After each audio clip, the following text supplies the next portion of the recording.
Okay. A Course in Miracles lesson, workbook lesson 7. I only see the past. You doing okay on time? Yeah.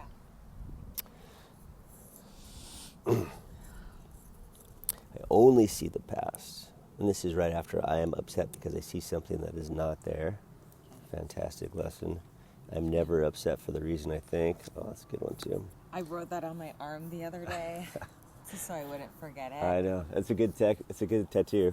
I know. I was thinking about it. I was like, can I make a temporary Not tattoo? upset for the They reason I have like think. temporary tattoo machines, and I was like, I'll just make a new one every day. They do? Oh, it just lasts a day?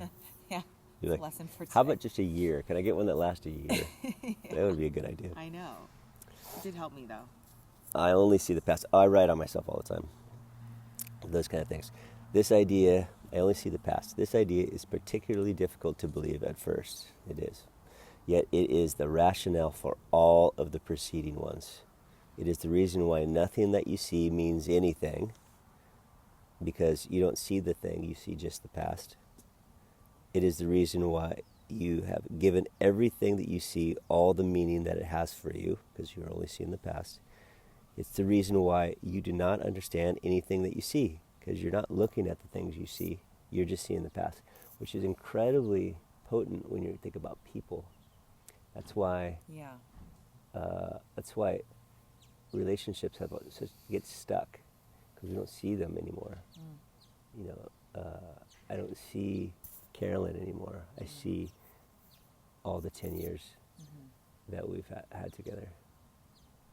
And that's why you can be in a mix of other people, and then all of a sudden you have this different relationship with that same person. And then as soon as you're alone with that person, you like, it's like a magnet clicking with another magnet. You know how it's like it's in the magnetic field, and then goes click, it clicks in place, and then you're right back into where you were. You're having a good time over here, and then click, it's like cold. Yeah. Have you ever experienced that? It's wild. Me too. And it doesn't even have to be negative. It's like you're a certain way with this group of people, and then you're instantly a certain way with this when you're alone. There's certain people I have to hang out with. I can't hang out with alone, I think, for now, because of that reason. I think because when we're alone, the dynamic definitely changes. Yeah. Well, the important thing to realize is we're not seeing the person. That dynamic happens because of we're bringing in the past, and it's defining who we're looking at. Yes. And so it's curious, how fascinating, right? It is the reason why you are never upset for the reason you think. It's the reason why you're upset because you see something that's not there. So those are all the preceding lessons. Old ideas about time are very difficult to change, because everything you believe is rooted in time, and depends on your not learning these new ideas about it.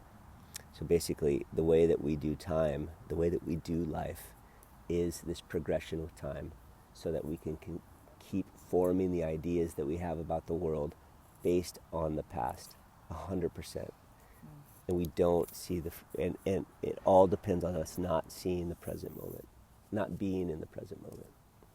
Because if we were completely in the present moment, the world would literally disappear. Not even figuratively, which is wild to think about. Yet that is precisely why you need new ideas about time. The first time idea is not really so strange as it may sound at first. This first time idea, it's not really so strange as it may sound at first. Look at a cup, for example. Do you see a cup, or are you merely reviewing your past experiences, or picking up a cup? Being thirsty, drinking from a cup, feeling the rim of a cup against your lips, having breakfast, and so on. Are not your aesthetic reactions to the cup too based on past experiences?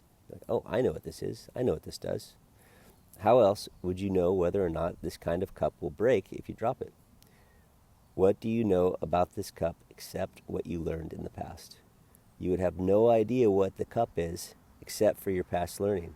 Do you then really see it? We see, once again, we're just seeing the past. We're not seeing the cup, because we're calling it a cup. Yeah. So look about you. This is equally true of whatever you look at. Actually, this is acknowledge this by applying the idea for total indiscriminately for today indiscriminately to whatever catches your eye. For example, I only see the past in this pencil. I only see the past in this shoe. I only see the past in this hand. I only see the past in that body. I see only the past in that face. Do not linger over any one thing in particular, but remember to omit nothing specifically. Glance briefly at each subject and then move on to the next. 3 or 4 practice periods each last a minute or so will be enough. These lessons, it'll tell you the practice periods, and they're kind of hard to do. I found them hard to do because I get so busy and just lost in the day. Sure, yeah. That's why I wrote it on my arm. But yeah, you can totally just remind yourself that way, or set reminders, all this stuff. But even when you fail to do them, though, just remember to notice what comes up for you when you fail to do them, because that's part of the lesson too. Okay. Yeah. I see only the past today. That's The reminder that you see only the past, yeah. that's annoying. Rascals. Okay. Rascals. I see only the past. Yeah, there's a story about I forget the guru. I forget who it was, some spiritual person. They said once you name a flower, you never see it again. Yeah. And there's lots of spiritual practices where you just stare at an object and learn to see life, learn to see God, and the reason that could work eventually is you're slowly in meditation letting your thought forms and your ideas and your constant mind activity drift away. And if you stare at an object and let all your mind drift away, all the stories of the past, all the stories of the future, and you're just present, everything that is everything, which is God, will appear. But it doesn't appear because it was hidden before. It appears because all of the boundaries fade away. And so with that line of thinking, to see God in everything is really the goal. And it's possible. In fact, it's right here. The cookies are on the bottom shelf, so to speak. It's just our own baby gates, aka all of our thoughts and stories that we constantly bombard ourselves with, keep us from those cookies.